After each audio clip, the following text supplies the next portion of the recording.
Sudah memvonis ibu mesti steril. Kalau tak steril nanti melahirkan, resikonya mati. Tak boleh pilih mati. Ibu pilih mati apa steril? Steril aja. Suaminya ditanya, bapak pilih istri ibu steril apa mati? Ayolah mati aja. Jangan. Kandungannya kalau melahirkan bisa mengarah kepada kematian. Ayo mau apa? Pakai sok Quran hadis Nabi, gak ada larangan. Hamil kau, matilah kau. Dia takut tidak bisa memberi nafkah kepada anak ini misalnya, maka ini adalah bentuk suudzon kepada Allah Subhanahu wa taala. Dan itulah keyakinan orang-orang kafir. Ada orang punya anak 7 semuanya hafal Quran. Dan ada orang punya anak 1 narkoba. Jadi masalahnya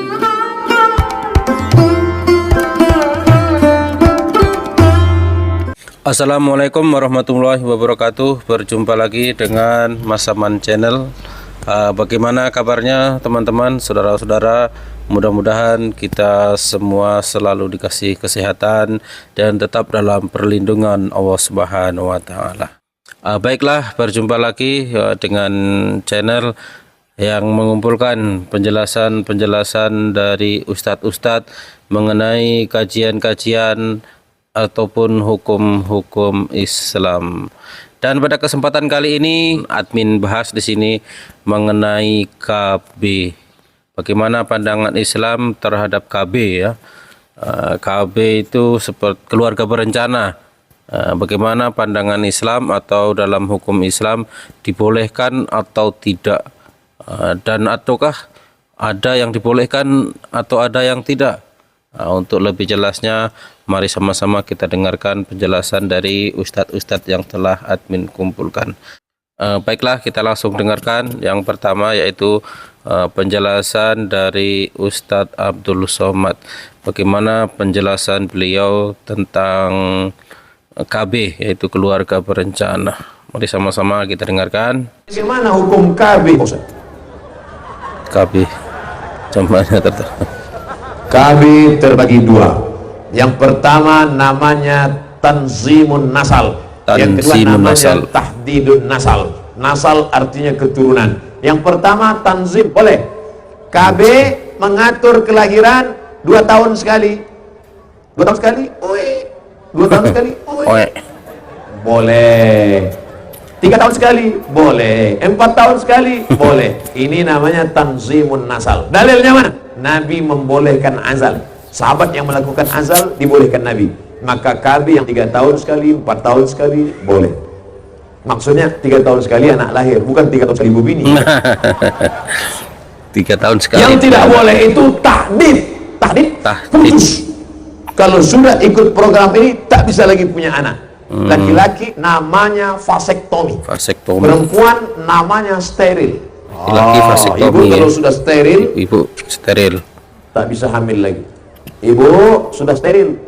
Kenapa steril? Anak sudah ada. Saya steril aja lah. Begitu steril, tak bisa punya anak. Anak yang ada ditabrak mobil, mati. Senyum suami. Ada banyak yang senyum kan? Oleh sebab itu jangan steril. Kecuali dokter sudah memvonis ibu mesti steril. Kalau tak steril nanti melahirkan, resikonya mati. Tak boleh pilih mati. Ibu pilih mati apa steril? Steril aja. Suaminya ditanya, bapak pilih istri ibu steril apa mati? Ayolah mati aja. Jangan. Tak boleh. Vasektomi jangan pak. Vasektomi itu kalau sudah putus tak bisa disambung walaupun pakai selasiban. Jadi kesimpulannya KB ini 2. Yang tanzimun nasal, pengaturan boleh. Tapi kalau tahdid, vasektomi dengan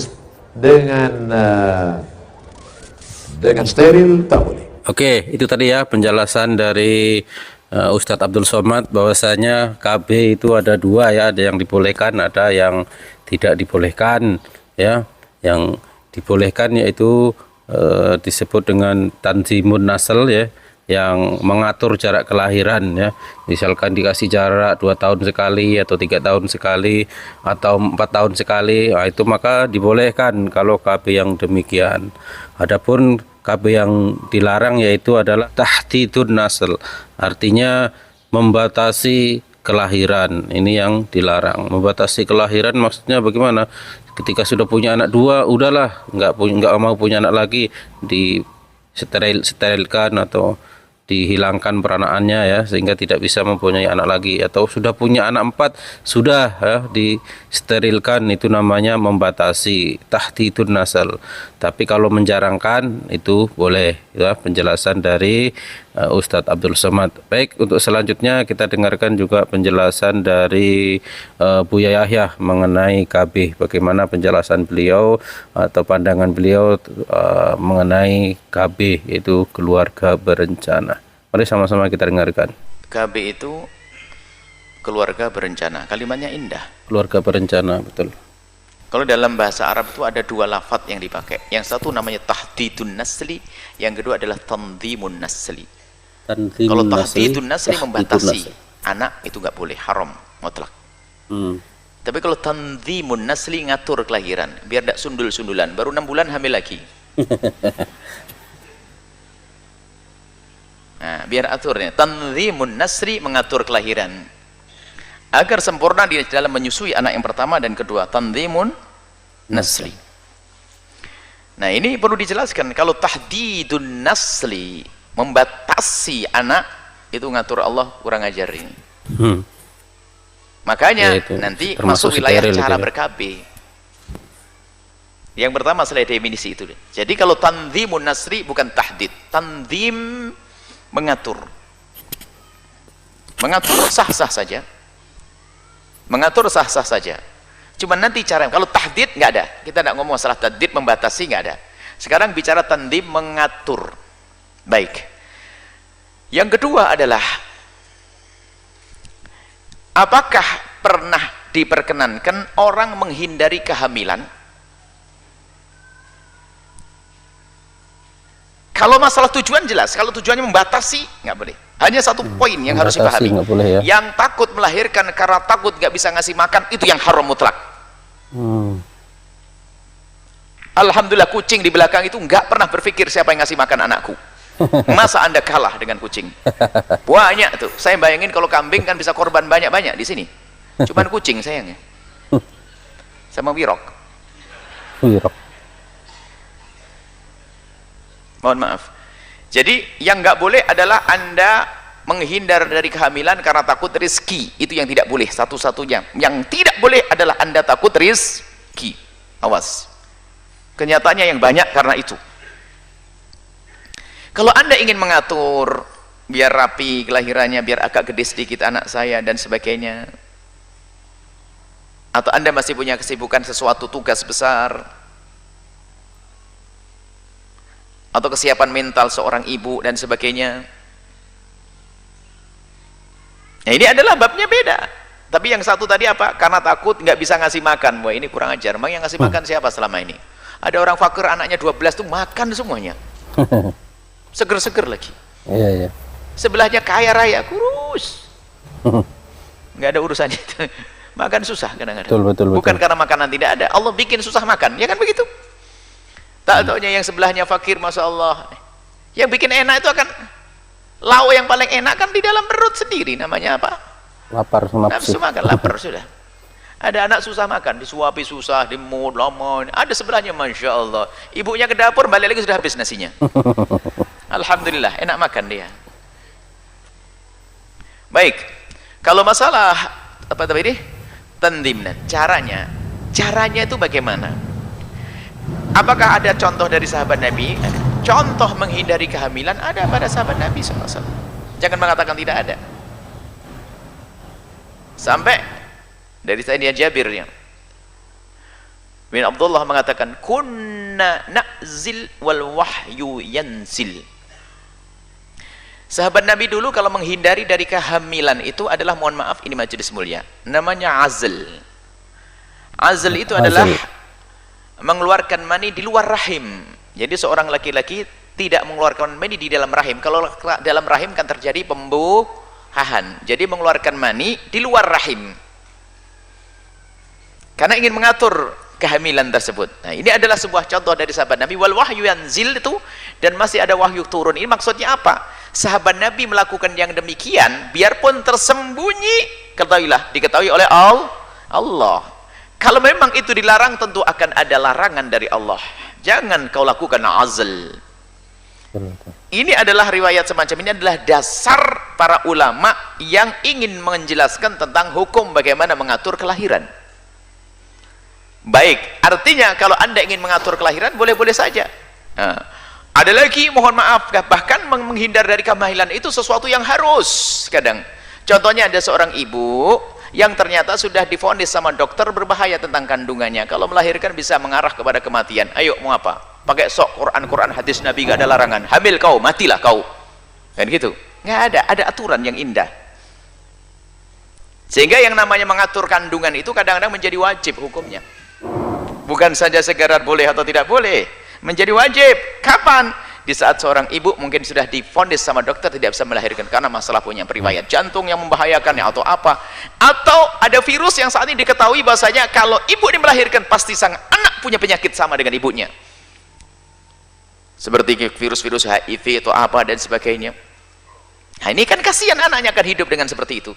Maka di situ ternyata ini hanya sadar memberikan gambaran bahwasanya mengatur kandungan kehamilan, menghindar dari kehamilan itu tidak mutlak halal, juga tidak mutlak haram, dilihat keadaannya dulu. Baiklah, itu ya tadi penjelasan dari Buya Yahya, bahwasanya beliau menjelaskan ya ketika kita KB atau tanzimun nasl mengatur kelahiran karena takut tidak bisa memberi makan, ini pun tidak dibolehkan ya. Tapi kalau memang tujuannya supaya menjarakkan supaya lebih sempurna menyusunya ataupun hal-hal yang lain, itu dibolehkan. Dan beliau juga menjelaskannya ketika steril ya, ini dibolehkan apabila ibunya ini udah divonis dokter nanti ketika hamil lagi maka akan menyebabkan kematian ataupun hal-hal yang berbahaya, maka dibolehkan untuk steril. Ya, itu tadi ya penjelasan dari Buya Yahya. Selanjutnya kita dengarkan juga penjelasan dari Ustadz Firanda. Hukum asalnya seorang tidak boleh membatasi ya kelahiran ya, kecuali dalam kondisi darurat ya. Tapi dia boleh menjarangkan ya, mengatur itu boleh ya. Mengatur boleh, tapi kalau dia membatasi misalnya saya menjarangkan sama mengatur yang 3 boleh. Kemudian saya tutup karena saya takut tidak bisa memberi nafkah kepada anak ini misalnya, maka ini adalah bentuk suudzon kepada Allah Subhanahu wa taala. Dan itulah keyakinan orang-orang kafir dahulu, mereka membunuh anak-anak mereka karena khosyata imlaq, takut miskin. Ya, jadi kalaupun seorang misalnya menjarangkan kelahiran atau dia membatasi kelahirannya karena ada kondisi tertentu, sakit atau anjuran dokter karena dia mengalami suatu kondisi, maka tidak mengapa. Bukan karena takut tidak bisa kasih makan anak tersebut. Ya, rezeki di tangan Allah Subhanahu wa taala. Jadi intinya seorang jangan membatasi kelahiran, tapi dia menunda, menjarangkan boleh melihat situasi dan kondisi. Sama menjarangkan yang boleh ya. Tapi kalau harus berhenti karena kondisi tertentu maka tidak mengapa. Contoh, anak saya 5, ya.